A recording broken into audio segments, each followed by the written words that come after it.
Correct సెంటర్లో గుద్దినట్టున్నాడు. లేదు చూద్దాం అంతా ఈ కటింగ్ కాడనే పడింది. బండే వెళ్ళిపోయింది. బండే వెళ్ళిపోయింది. కొడితే ఆ స్పీడ్లో ఎంత పోయింది పట్టదు. ఈ కటింగ్లో కూడా బస్సు పట్టదు. నర్సరావుపేట బస్సు.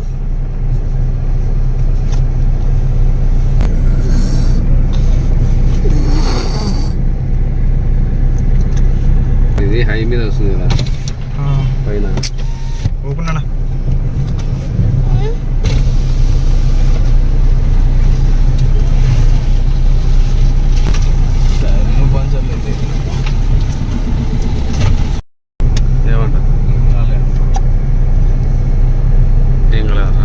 కరెక్ట్ సెంటర్లో గుద్దినట్టున్నాడు. లేదు చూద్దాం అంతా ఈ కటింగ్ కాడనే పడింది. బండే వెళ్ళిపోయింది.